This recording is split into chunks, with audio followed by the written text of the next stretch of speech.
Chers amis, Christ est ressuscité. Comment? Ah, je croyais ne pas avoir bien entendu votre réponse. Oui, il est vraiment ressuscité. La flamme du cierge pascal qui est ici nous le dit. Et puis, nous voilà avec Marie-Madeleine ici au pied du tombeau vide.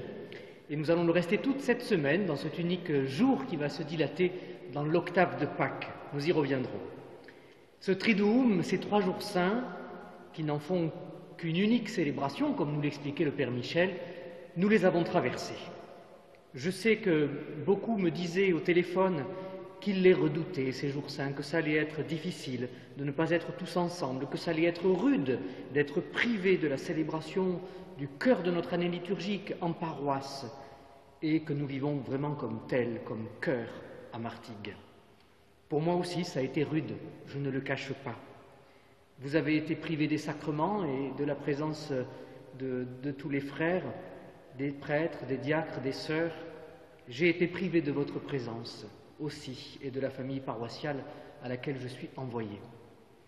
Mais je voudrais vous dire un petit quelque chose de comment je l'ai vécu. En fait, j'ai réalisé d'abord, par son absence, combien cette semaine sainte façonne, quand elle est vécue ensemble, profondément notre communauté paroissiale. Et je sais qu'il faut saluer le travail, la note, la marque que le Père Benoît de Labre, notre ancien curé, a imprimé, y a mis pendant ces 15 années pour nous y introduire et faire vivre ces jours saints dans tout leur déploiement, dans toute leur importance. Et d'une certaine manière, grâce à Internet, je sais que des paroissiens ont pu aller à Bouc-Bel-Air pour vivre en direct des célébrations virtuellement du Triduum pascal, qu'il a retransmise sur Facebook, et peut-être aussi que d'autres sont allés à la cathédrale avec notre archevêque, et puis avec le pape à Rome, et puis avec telle communauté des Dominicains de Toulouse pour l'Office des Ténèbres, ou à Notre-Dame de Paris pour vénérer la Sainte Couronne d'Épines, ou à Turin pour l'ostension exceptionnelle du Saint-Suaire hier. On n'aura jamais autant pèleriné, finalement, depuis qu'on est enfermé chez nous. Et puis j'ai pensé beaucoup à notre nouveau curé, le Père Michel Izoard, qui pour sa première année comme pasteur de notre communauté a été privé de présider cette semaine sainte avec le peuple qui lui est confié de Martigues et de Port-de-Bouc. Et j'imagine combien pour un nouveau curé c'est tellement important, et ça a été cruel. Et les amis, l'an prochain, eh bien, il faudra qu'on se rattrape, et je compte sur vous pour être tous sur le pont. Il est un peu tôt pour faire vraiment une relecture de ces jours saints. Je laisse le Seigneur travailler, je vais le laisser recueillir et décanter tout cela pour ce qu'il voudra en faire ressortir pour vous, pour moi, pour notre sanctification. Mais pour l'heure, je voudrais simplement, pour cette semaine sainte, eh bien, relire un petit peu quelque chose, voilà, de ce que j'en ai vécu. Et en célébrant ces jours saints seul, ici dans l'église de la Madeleine, j'ai pèleriné en fait avec vous. C'est ça qui m'a été donné, au fur et à mesure des célébrations, avec vos visages, vos voix, vos savoir-faire, vos attentions, votre présence. En fait, j'ai réalisé que ça fait la 8e année que je vis la Semaine Sainte avec vous. Déjà comme séminariste depuis 2011, puis comme vicaire avec les 2 années d'interruption de mes études romaines, et même davantage en fait, car je l'avais déjà vécu avec vous en 2008 à Martigues, du temps où il y avait le Père Raphaël, et quand j'étais en année propédeutique au tout début de mon séminaire.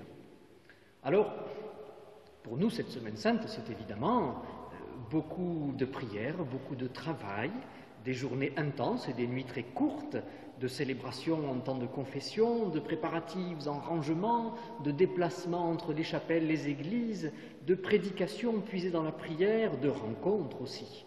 Mais à Martigues, c'est vraiment ensemble que nous le vivons, et c'est ce qui m'a marqué au point que vous êtes de plus en plus nombreux aussi chaque année à, par exemple, aller jusqu'à prendre des jours de congé à Martigues, oui, pour vous dévouer et vivre à fond cette Semaine Sainte. Je pense à des sacristains, je pense à une experte en reposoir, voilà.